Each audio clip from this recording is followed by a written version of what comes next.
महाराष्ट्रामध्ये विधानसभेचे वारे लागलेले आहे, परंतु मतदानाचा वेळ जवळपास कमी वेळामध्ये राहिलेला आहे। त्या पार्श्वभूमीवर दर्यापूर मतदारसंघामध्ये महायुतीचे उमेदवार अभिजित अडसूळ त्यांचे वडील आपल्यासोबत माजी खासदार आनंदरावजी अडसूळ आहे।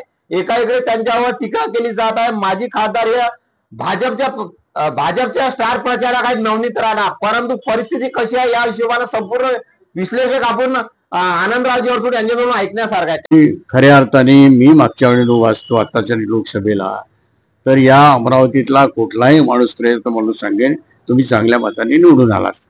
याची कारणं पण लोकांना माहिती आहेत की त्यांचं वागणं बोलणं आणि व्यवहार या तिन्ही गोष्टी लोकांना पटत नाहीत आणि पटलेल्या नाहीत। त्यात आमच्यावर ब्लेम काय म्हणून आता काल अजितदादांनी त्या ठिकाणी वक्तव्य केलं। आपल्या बेफाम वक्तव्यामुळे रवी राणाला उद्देशून बोलले तुमची बायको हरलेली हे लक्षात ठेवा। आज पुन्हा तेच धंदे तुम्ही करतात। हे बेताल वागणं आणि बेताल बोलणं जे आहे त्याचा परिणाम त्यांना भोगावा लागतो आणि आरोप मात्र दुसऱ्यावर करतात।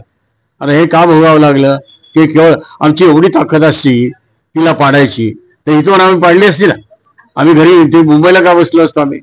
पण आता ह्या सगळ्या गोष्टींना कुठल्या मुद्दे नाही। आता खऱ्या अर्थाने तुम्ही जर प्रचार करता आहात कोणाचा करता आहात आता योग्य की अयोग्य आपण विषय बाजूला ठेवू।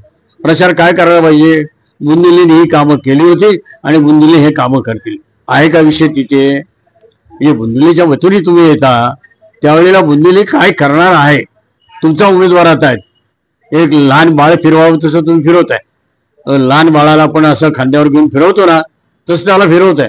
त्याला त्याचं काय देणं घेणं नाही आहे। त्याला उभा केला तर उभा राहिला बस, त्याला आश्वासन दिलं आम्ही तुला निवडून आणू। आता खऱ्याने यांना निवडून पण आणायचं नाही त्याचा बळी घेत आहे आणि दुसरा तुम्ही घोटाळा केलाय 900,000 सांगायचं तात्पर्य पहिल्यांदा ती तपासून घेण्याची गरज आहे की घोटाळा कोणी केला आणि त्याच्यावर कारवाई कोणावर होत आहेत। जे आहेत ज्यांनी घोटाळा केले ते तुरुंगामध्ये आहेत। आता ह्यांना मुद्दे नसल्यामुळे हे मुद्दे काढतायत।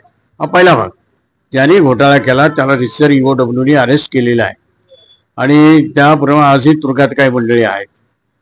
आता त्यांना काय तिथं घोटाळा झाला ते की आपली लोक बघायला जाणार नाहीत कोणी केला आणि काय झालं की ते बोलले की थोडंफार खळं वाटतं लोकांना, अरे यानेच केलं असेल। आता हा सगळा विषय आहे तो नियमाच्या बाहेर सगळं काही घडलेलं आहे। त्याला ज्याच्या शिक्षा त्याला शिक्षा मिळालेली आहेत। आजही तुरुंगामध्ये लोक आहेत। मग मला का नाही तुरुंगात नेलं, जर मी मुख्य होतो बँकेचा मला का नाही तुरुंगात नेलं, हे हा विषय येतो ना। हे सगळे आता प्रचाराचे मुद्दे प्रचाराचे नसले की अपप्रचार सुरू होतो तो एक त्यांनी मुद्दा आणलेला आहे या ठिकाणी। आता सगळ्या अर्थाने सगळ्यात महत्वाचा भाग नवनीत राणांनी पहिल्यांदा स्वतःला तपासून घेण्याची गरज आहे। तुम्ही बीजेपीच्या आहात आणि बीजेपीचे स्टार प्रचारक आहात का असाल तर बीजेपी शिवसेना राष्ट्रवादी काँग्रेस RPI यांची एक महायुती आहे आणि त्या महायुतीचा तुम्ही प्रचार करायचं सोडून ज्यांनी बंडखोरी केली किंवा ज्याला करायला लावली त्याने स्वतः त्याचा प्रचार करणार तुम्ही हा विषय। आता या ठिकाणी तुमची नीतिमत्ता आली कुठे, तुमचे व्यवहार किती चांगले आहेत आणि किती वाईट आहेत जगाला माहिती आहे। कित्येक लाख कोटीचा तुम्ही घोटाळा केलेला आहे।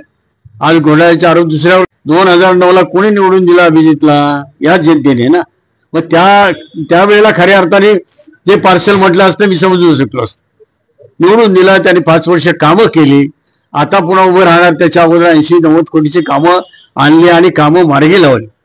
आता हे पार्सल कसं झालं, मी पण 2009ला या ठिकाणी निवडून आलो। मी बुलढाण्यात 3 वेळा निवडून आलो। आता मी मुंबईच असताना बुलढाण्याकरांना एकदा सोडून 3 वेळा का निवडून दिलं, अमरावतीकरांना एकदा सोडून 2 वेळा का निवडून दिलं। मग कसं काय पार्सल आणि इथं स्थानिक याच्यातला फरक तरी कळू द्या मला। ती स्वतः स्थानिक आहे का, जन्माला आली काही ते बाहेरूनच आली ना कुठेतरी, किंवा तिची जात इतर जर गोष्टी पाहिल्या तर तिने आत्मपरीक्षण करावं। आमची जात शेणखाण्यातला प्रकार आहे, राहायचं कुठे आणि गायचं कुठे। तुम्ही महायुतीमधल्या स्टार प्रचारक आहात, तुम्ही महायुतीचा प्रचार न करता किंवा स्टार प्रचारकांनी महाराष्ट्र फिरलं पाहिजे। खऱ्या अर्थाने मी स्टार प्रचारक आहे। मी पण माझ्या आता बुलढाण्यामध्ये त्यानंतर तिकडे वाशिममध्ये यवतमाळमध्ये अनेक ठिकाणी माझ्या सभा लागलेल्या आहेत। हे स्टार प्रचारकाचं काम हे आहे की महायुतीचा प्रचार करणं।